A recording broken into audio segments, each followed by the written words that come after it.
lovers. It's early July, which means that it is midsummer in my Northern California Zone 9B garden.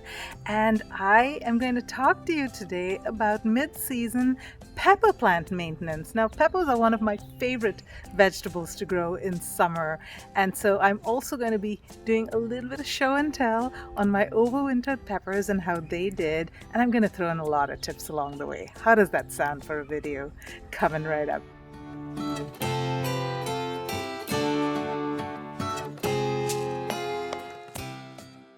First, let's talk about this happy mess of peppers that I have growing in this planter. And this planter is about 4 feet long and about 2 feet wide and about 3 feet tall. And that is ample, more than enough space to grow pepper plants. Pepper plants are not very hungry when it comes to large amounts of soil. In fact, as you can see in this cluster here, they do quite well when they grow close together. I have got them planted, and in fact, in some places I've got 2 pepper plants growing out of the same spot because that's how I grew them. 2 in a little plastic solo cup, and I just transferred them without any root disturbance right here and let them grow together. Pepper plants like holding hands. They don't mind sharing. They don't mind growing close together. So that's one tip on how to double your pepper harvest, is to grow them 2 in the same planting hole. Before I get into some of those mid-season tips, I want to talk to you about overwintering your peppers. Of all the so-called annual plants that I grow, this is the plant that I would recommend overwintering for a few reasons. Number one, peppers are a little bit finicky to grow from seed. You've got to have some level of skills in gardening to be able to successfully grow peppers from seed. And then secondly, they also take a very, very long time. A long time to germinate, a long time to get to size, and really it's a long time before you can get them into your garden because they need those hot temperatures. You plant them too early, you will get a stunted pepper plant. So for a lot of those reasons, overwintering peppers is probably one of the most useful things that you can do if you have the space, if you have the appetite to be able to do that for your garden.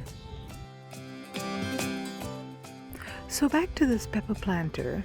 This batch here in the front and on the left are pepper plants that I started from seed. And the ones that you see growing in these 5-gallon pots are pepper plants that I overwintered. Now, just so you know, these 5-gallon planters are open at the bottom, so they actually have access to all the nutrition in this entire planter. The reason I've got them in 5-gallon planters is because that's where I overwintered them. I did not want to disturb the roots, and at the end of the season, I just need to pull it up with the pot, maybe clean up some of the roots underneath, they don't mind that, and then store them over winter just like that, maybe by putting them in another 5-gallon plastic pot with the bottom in place. Now, getting up close and personal, 2 of them are Italian Marconi peppers and one of them is a poblano pepper. In fact, the tallest one is the poblano pepper.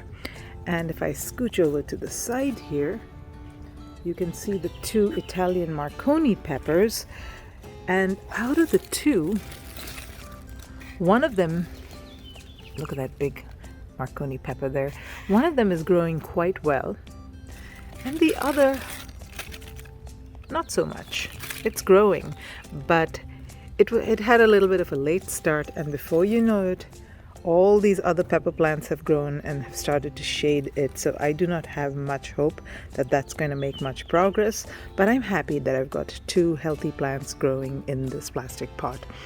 Let me go over to the side and show you my jalapeno. Now, this is one pepper plant. You can see how nice and woody that stem is. And it has got jalapenos starting to show up already and tons of flowers. You do get an early start to the season. As you can see, this plant is covered with blossoms, and this plant is covered with blossoms and fruit as well. So you do get fruit earlier, and the plant just grows taller sooner as soon as those right conditions hit. As opposed to, let me show you another jalapeno plant that I grew from seed. So this is a jalapeno plant that I grew from seed. It is significantly shorter, probably only about half the height of the one that I just showed you.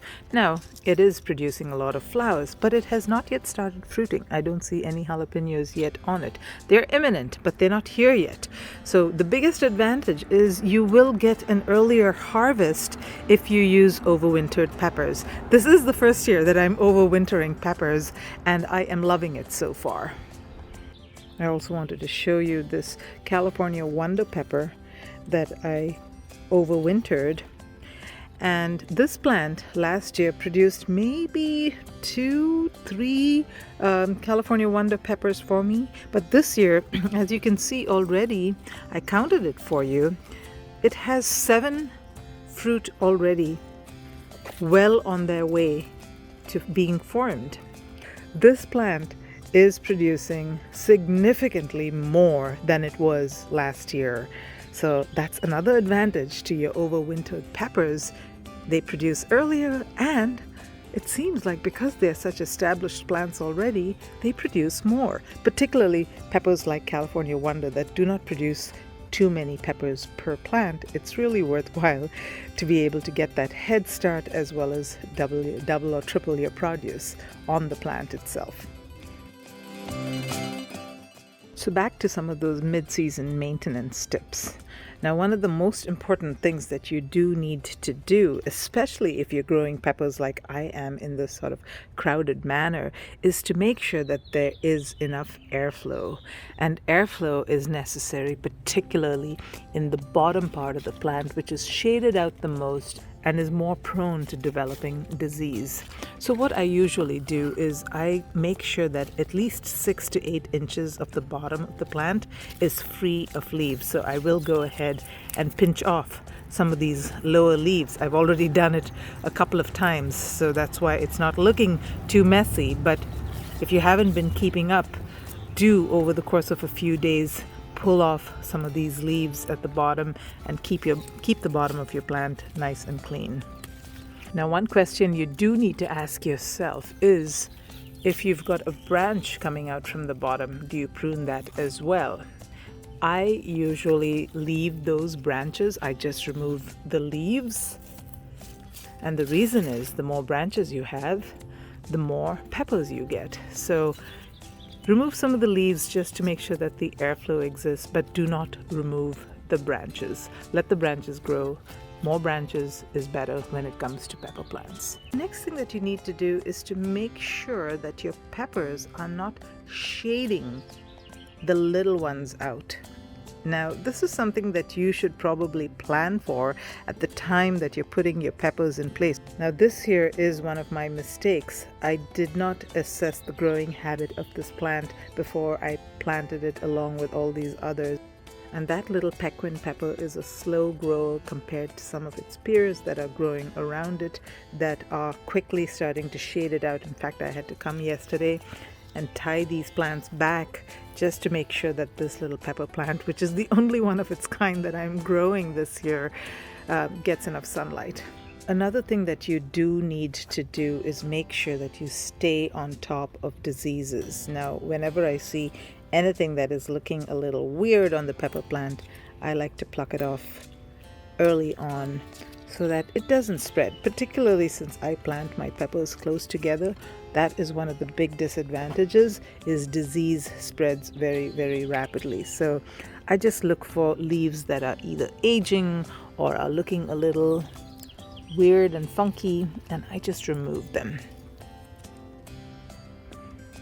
Another thing that you do need to keep in mind, particularly if you live in climates like mine where it gets very, very hot in summer, is provide shade cloth, or at least the opportunity to put up shade cloths for your pepper plants when you need it.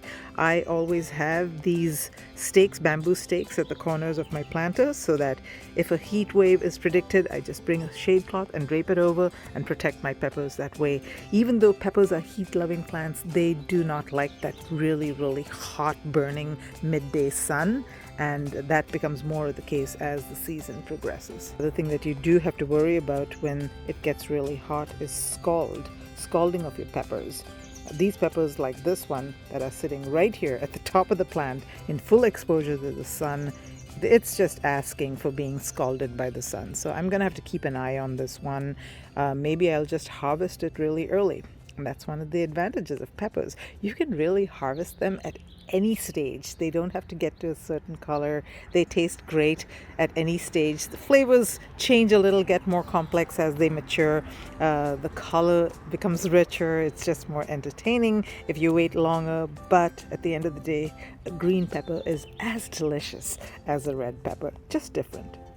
Another tip, don't plant eggplant next to your smaller peppers. I've got this shishito pepper here and I've got this eggplant, and for me, during the month of June, July, eggplants just explode in growth and they develop really large leaves and they grow very fast too. So this shishito is not going to be able to keep up with this eggplant, and it's soon going to be completely shaded out. I'm going to have to be on top of it, trimming back the leaves to make sure that the shishito is getting light.